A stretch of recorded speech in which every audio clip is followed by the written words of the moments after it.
అల్లూరులో నిర్వహించిన జిల్లా స్థాయి క్రికెట్ పోటీల్లో జిల్లాలోని పలు ప్రాంతాల నుంచి జట్లు ఉత్సాహంగా పాల్గొన్నాయి. అనేక రోజుల పాటు జరిగిన ఈ టోర్నమెంట్లో ఆటగాళ్లు ప్రతిభ కనబరిచి ప్రేక్షకులను అలరించారు. ఫైనల్ మ్యాచ్ అనంతరం ఏర్పాటు చేసిన బహుమతి ప్రదానోత్సవంలో ముఖ్య అతిథిగా పాల్గొన్న ఎమ్మెల్యే దగ్గుపాటి వెంకట కృష్ణారెడ్డి గారు విజేత జట్లకు ట్రోఫీలు, నగదు బహుమతులు అందజేశారు. అలాగే రన్నరప్ జట్టుతో పాటు అత్యుత్తమ ఆటగాళ్లను కూడా ప్రత్యేకంగా సన్మానించారు. ఈ సందర్భంగా ఎమ్మెల్యే మాట్లాడుతూ, యువత క్రీడల్లో రాణిస్తూ ఆరోగ్యంగా ఉండాలని, ఇలాంటి క్రీడా పోటీలు గ్రామీణ ప్రాంతాల్లోని ప్రతిభను వెలికితీయడానికి ఎంతో ఉపయోగపడతాయని అన్నారు. భవిష్యత్తులో కూడా ఇలాంటి క్రీడా కార్యక్రమాలకు తన పూర్తి సహకారం ఉంటుందని హామీ ఇచ్చారు. ఈ కార్యక్రమంలో టోర్నమెంట్ నిర్వాహకులు, స్థానిక ప్రజాప్రతినిధులు, క్రీడా అభిమానులు, గ్రామ పెద్దలు మరియు పెద్ద సంఖ్యలో యువకులు పాల్గొన్నారు. అదేవిధంగా అర్షద్ రెడ్డి వారి కుటుంబ సభ్యులు ఇచ్చినారు. అదేవిధంగా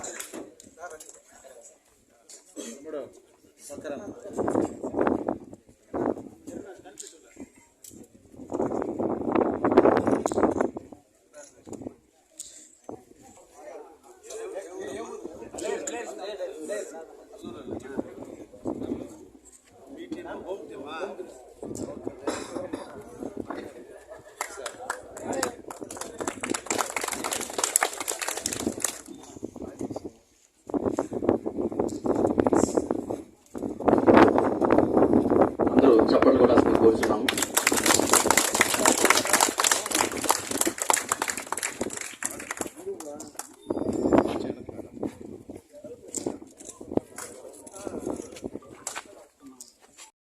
బ్యాట్స్మెన్ మల్లి గారు ప్రైజ్ కూడా నవీనంద్ గారు తీసుకోవాల్సి కోరుచున్నాం.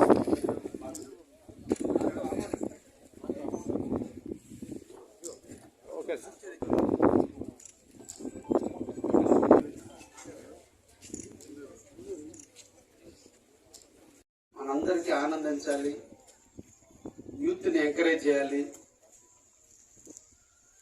పిల్లల్లో ఉన్న నైపుణ్యాన్ని గుర్తించాలి, ఒక స్పోర్ట్స్ మెన్ స్పిరిట్ని ఏర్పాటు చేయాలి. ఎన్ని ఒడిదుడుకులు వచ్చినా ఎదుర్కొనేటువంటి ఆత్మస్థైర్యాన్ని నింపాలి. ఎదుగుతున్న యువతలో నిర్వీర్యమైపోతున్నటువంటి లక్షణాలని అనగదొక్కి ఉత్తమ లక్షణాల వైపు యువతను మళ్లించడానికే ఈ స్పోర్ట్స్ గేమ్స్ పనిచేస్తుంటాయి. ఒక టీం వర్క్, ముఖ్యంగా స్పోర్ట్స్ ఒక టీంతో ఉంటుంది. 10 మంది కలిసి, 15 మంది కలిసి, 20 మంది కలిసి ఒకదాన్ని విజయం సాధించడం కొరకు ఎలా ఒకరినొకరు కలుపుకోపోవాలి, ఒకరి భావాలను ఒకరు గౌరవించాలి, ఒకరితో ఒకరు ఎలా మెదగాలో నేర్చుకోవాలంటే స్పోర్ట్స్ మ్యాన్ కావాలనేది మనందరం చెప్తున్నారు.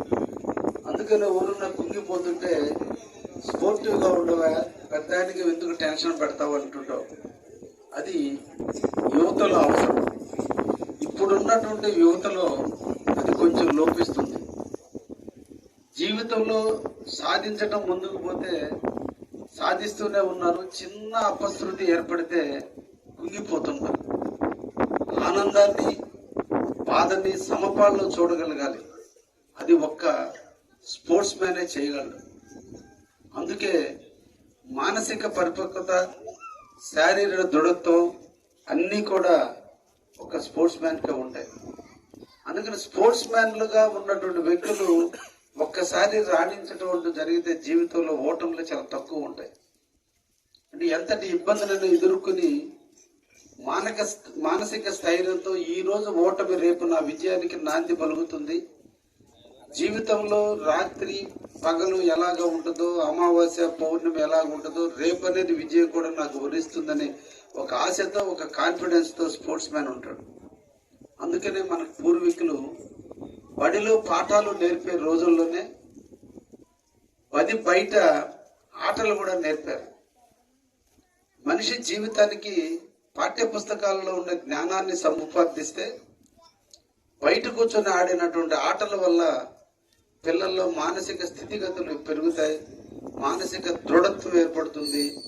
ఓడిపోయినా గెలిచినా పొంగిపోవటమా కుంగిపోవటమా లేకుండా ఉండటానికి అవకాశం వస్తుంది. కాబట్టి ఈరోజు గ్రామీణ వ్యవస్థలో ఈరోజు యువకులందరూ కూడా కలిసి అనిల్ చౌదరి ఆధ్వర్యంలో ఈ రోజున ఈ టోర్నమెంట్ ప్రారంభించటం, దానికి కూడా నన్ను ఆహ్వానించటం, ఆ తర్వాత దాదాపు 6వ తేదీ నుంచి ఈ టోర్నమెంట్ ఫైనల్ నా చేతనే కప్పులు ఇప్పించాలని ఎదురు చూడటం, దఫదఫాలుగా పోస్ట్ పోన్ అవటం, వాళ్ళు నాతోనే పట్టు విడవని విక్రమార్కుల్లాగా వాళ్ళు నా చేతే కప్పులు ఇప్పించాలని ఆఖరికి నన్ను పడగొట్టి ఓడించి వాళ్ళు విజయం సాధించి ఆఖరికి నా చేతే ఈ రోజున కప్పులు ఇప్పించారు. అందుకే మీ చేతిలో నేను ఓడిపోయినా గర్వంగా పడుతున్నా. మీలో ఉండే ఆ పట్టుదల, ఆ కార్యదీక్ష ఎంత స్థాయికైనా ఎదుగుతుందని, తప్పకుండా మీరు మంచి ఉన్నతమైన స్థాయికి రావాలని. గెలుపోవటంలో శాశ్వతం కావు కాబట్టి ప్రతి మనిషిలో ఓడిన వాడు కుంగిపోకూడదు, గెలిచిన వాడు వెరువేగకూడదు.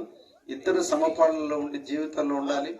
గ్రామీణ వ్యవస్థలో కూడా ఈ రోజున ఆటల వేళ ఒకప్పుడున్న ఆటలు మర్చిపోయి ఈరోజు స్పోర్ట్స్, వాలీబాల్, టీం వర్క్తో ఈరోజు అందరూ కూడా చేస్తున్నందుకు మన యువతను కూడా బాగా అభినందిస్తూ, ఈ సందర్భంలో నన్ను ఆహ్వానించి నా చేత కప్పులు ఇప్పించినందుకు ఈ గోడాన్స్ ప్రీమియం లీగ్ టీము అందరికీ కూడా పేరు పేరున ధన్యవాదాలు తెలియజేస్తూ, నేను గంట ముందు వరకు కూడా వస్తానని అనుకోలేదు.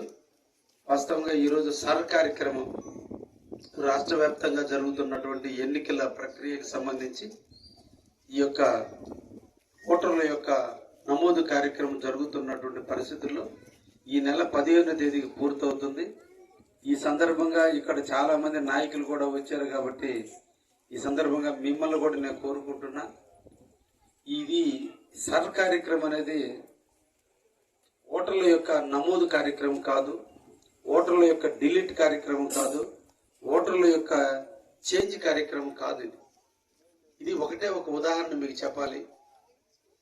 భారతదేశంలో ఉన్నటువంటి వ్యక్తులు మాత్రమే భారతదేశంలో ఓటు హక్కును కలిగి ఉండాలి.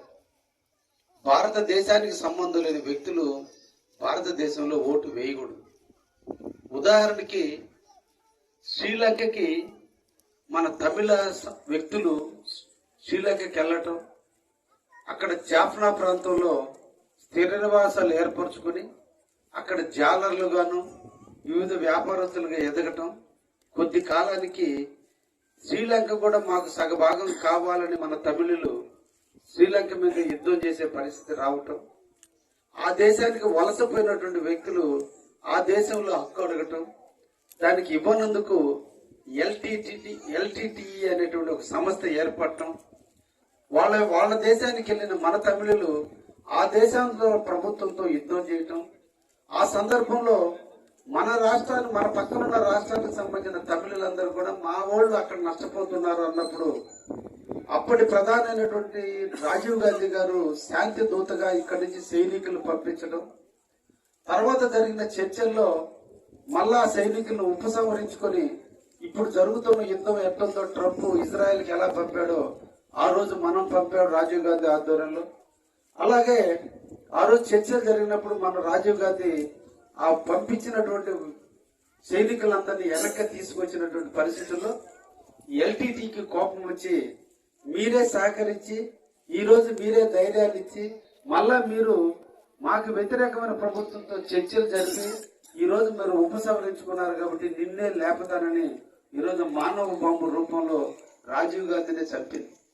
అంటే ఒక ఓటు అనే ఆయుధం ఎంత పవిత్రంగా ఉందో అంత డేంజర్ అయింది. అటువంటి పరిస్థితులు మన దేశానికి కూడా రాకూడదు. ఇతర దేశస్తులు వస్తే మన దేశంలో ఓట్లు తెచ్చుకుంటే మన దేశంలో ఎక్కువ మంది నివసించడం జరిగితే కొద్ది కాలానికి వాళ్ళు కూడా మాకు ఈ ప్రాంతంలో మాకు సపరేట్ రాష్ట్రాన్ని ఇవ్వమని అడిగే పరిస్థితి వస్తుంది. కాబట్టి అటువంటి పరిస్థితులు జరగకుండా ఉండేందుకు ఎవ్రీ 20 సంవత్సరాలకు ఒకసారి భారతదేశంలో ఉన్నటువంటి ఓటర్లని ప్రక్షాళన చేయటం, ఇండియాకు సంబంధించిన ఓటర్లుగా ఉండాలి తప్ప ఇతర దేశాలకు సంబంధించిన వ్యక్తులు ఓటర్లు ఉండకూడదనే ఉద్దేశంతో 1980లో చేశారు, 2002లో చేశారు. 2000 ఉన్నటువంటి voter list original voter list. ఆ ఓటర్ లిస్ట్ లో ఉన్న ప్రతి ఓటు ఇండియనే, ఏ దేశానికి సంబంధించిన వ్యక్తి కాదు. మళ్ళా 20 సంవత్సరాలకి గుజరాత్ లో చేశారు, వెస్ట్ బెంగాల్ లో చేశారు, అస్సాంలో చేశారు, తమిళనాడులో చేస్తే ఇప్పుడు మన ఆంధ్ర రాష్ట్రంలో జరుగుతుంది. కాబట్టి ఇప్పుడు ఉన్నటువంటి ఓటర్ లిస్టుతో 2002లో ఉన్న ఓటర్ లిస్టును అనుసంధానం చేసి మ్యాపింగ్ చేసి 2002లో ఉండే ఓటర్లు కాని వ్యక్తులు ఉన్నారా అనేది గుర్తించేదానికి ఆనాడు ఉన్న ఓటు ఇప్పుడు కూడా ఉంటే వీళ్ళందరూ ఇండియన్సే. ఆనాడు ఓటు లేకుండా ఈ రోజు ఓటు ఉండుంటే దేని వల్ల ఉంది? ఆనాడు ఓటు ఉన్న వ్యక్తికి బిడ్డ ఆడపిల్లగానో మగపిల్లడో పుట్టితే వాడికి ఓటు వచ్చింది. కాబట్టి ఆనాడు ఉన్నటువంటి తల్లిదండ్రులు ఇండియన్స్ కాబట్టి వాళ్ళకి పుట్టిన బిడ్డలందరూ ఇండియన్సే కాబట్టి ఇప్పుడు వాళ్ళకి ఓటు ఇవ్వాలి. ఆనాడు ఓట్లు లేకుండా ఈ రోజు ఓటు ఉండుంటే ఆ వారసులు ఎవరన్నా ఇండియాలో ఉన్నారా అనేది బంధుత్వాన్ని కలిపి ఈ విధంగా 2022లో ఉండే ఓటర్ లిస్టుకి ఈ ఓటర్ లిస్ట్ అనుసంధానం చేసి ఎక్కడ కూడా ఇండియన్ ఓటర్ లేకుండా చేయటం కోసం ఈ కార్యక్రమం నిర్వహించారు. కాబట్టి ఈ సందర్భంగా అందరూ కూడా తెలియజేసేది ఈ సభ అనేది మనకి వ్యతిరేకం కాదు. అందుకనే మీ గ్రామాల్లో ఎమ్యూనరేషన్ ఫారాలు ఇవ్వటం జరిగింది. వాటన్నిటిని ఫిలప్ చేయండి. మీరే 2002లో ఎక్కడ ఓటు ఉంది అనేది తెలుసుకోవాలంటే సిఇఓ ఏపీ అనే దాంట్లో యాప్లోకి వెళితే మీ పేరు కొడితే అంత ముందులో 2002లో మీరు ఎక్కడ ఉన్నదో తెలుస్తుంది. ఆ ఓటుని ఈ ఫామ్లో ఫిలప్ చేసి మీ ఉన్నటువంటి బిఎల్ఓలకు వస్తే మీ అందరూ ఓట్లు వస్తాయి. కాబట్టి ఈ సందర్భంగా ఓటు చాలా విలువైనది, ఉన్నత విలువలతో కూడిన పార్టీని గెలిపించుకోవడానికి ఒక ఆయుధం. ఒక్కసారి తప్పు చేస్తే ఒక్క విషయంలో మనం చేజారితే 5 సంవత్సరాలు మనం తప్పించాల్సి వస్తుంది. ఒక్క తప్పు 5 సంవత్సరాలు మన శాపంగా పరిగణిస్తుంది. కాబట్టి ఓటు అనే ఆయుధాన్ని సక్రంగా మనం సంపాదించుకోవాలి. కాబట్టి అందరూ కూడా శ్రద్ధ వహించి ఎవరెవరు ఓట్లు ఉన్నాయో ఓట్లన్నింటినీ కూడా మళ్ళా ఎన్రోల్ అయ్యేటట్టు చేసుకోవాల్సింది సందర్భంగా తెలియజేస్తున్నా.